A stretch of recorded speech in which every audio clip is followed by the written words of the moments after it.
हमारा हम तुमको जान से मारेंगे। ये बात कौन बोला? मेरा बेटा बोला आकर को क्या बोला? कि ऐसे हमको बोल रहा मम्मी आसिफ। ठीक है, माँ है, आसिफ उसका भाई है, असलम का भाई है छोटा। कमल सोसाइटी को पॉइंट कीजिए, जिस तरह से अपराध रच रहा है। ठीक है, ये हिंदपीढ़ी ग्वाला टोली है, लेक रोड है। देखिए कहाँ पर कहीं पर कोई भी वारदात होता है क्या? खाली अमन सोसाइटी में होगा। कोई भी माहौल बिगड़ेगा नदी गिरणों का। कौन किया? असलम किया। कौन किया? सोनू इमरोज का भाई लोग किया। कौन किया? फरोज किया। इतना अपराध ये हिंदपीढ़ी को बर्बाद करके रख दिया तुम लोग है। सब पढ़ने लिखने वाले लड़का ग्वाला टोली का माहौल देखो कैसा है। लेक रोड का माहौल देखो, हर जगह का माहौल देखो। कहीं बदनाम है? कोई केस होता है? खाली नदी गिरणों में केस होगा, उसके चक्कर में पूरा हिंदपीढ़ी बदनाम है। आप व्हाइट कुर्ता पहन के दिखलाइएगा कि हम नेता है? उन लोग अपराध खामियाजा भुगतना पड़ेगा। अच्छा, क्या मांग है आपको? मेरा मांग है उसको तुरंत गिरफ्तारी हो, अरेस्ट हो, सबको तुरंत पकड़ा जाए।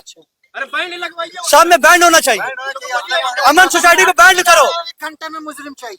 मारा है वैसे हम उसको चाहिए, उसको चाहिए हमको, हम मारेंगे उसको। अगर ये नहीं, कानून सजा नहीं देता, हम सजा देंगे। आप मेरा पास लाइए, आप लोग इतना कर रहे हैं ना, आप मेरा पास उसको लाइए, हम सजा देंगे।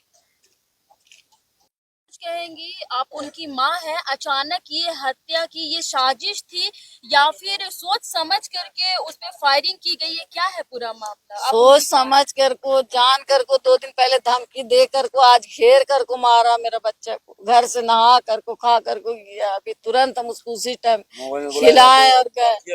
कोई फोन किया उसको और वो गया। हम बोल रहे कि बाबू रुको, कहाँ जा रहा? तो बाबू रो रहा, उसको खिला। बोला कि हमारे मम्मी तुरंत आ रहे हैं। गया उसके बाद तो थोड़ा देर में तो तुरंत ही गया घर से। उसके बाद फिर कुछ उसका पता है कि कौन मारा, क्या कौन अपराधी है? कुछ आपको जानकारी है इस बारे में? सब पता है।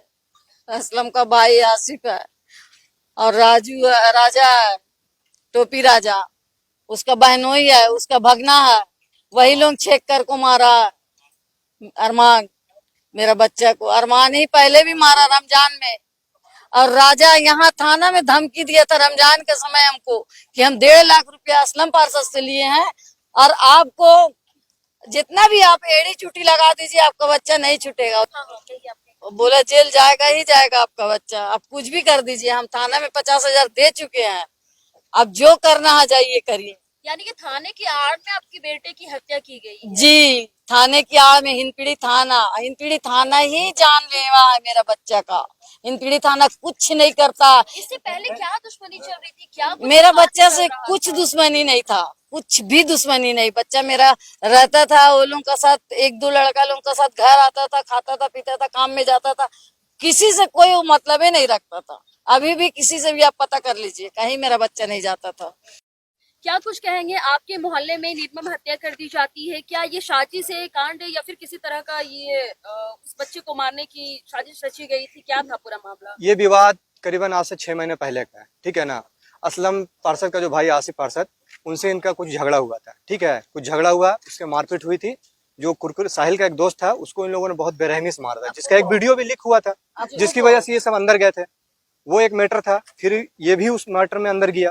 वहां असलम नेता से इसकी कुछ कहा सुनी हुई, उसको उसने मारा। असलम नेता को उसने जेल के अंदर 2-3 तमाचा मारा था, वो उसी का बदला। और दूसरी बात, इसको एक चीज के लिए मोटिफाई किया जा रहा था कि आप नशा बेचो, क्योंकि असलम नेता का काम है पूरे हिंदपीढ़ी में नशा बेचवाना। वो नशा का कारोबार करता है, वो सब जानता है। वो नशा करवाता भी है, बेचवाता भी है। वो इसके लिए कह रहा था कि तुम नशा बेचो, वो नहीं बेचना चाहता था, बस इसी के लेके उसका कत्ल हुआ है। इसके लिए साहिल कितनी उम्र का था? वो कितना 20-22 साल का होगा, 20 साल 16-17 साल का, इससे ज्यादा का नहीं। वो नाबालिग ही एक तरीका से देखा जाता है। अपना परिचय दे दो। मोहम्मद इरफान गद्दी।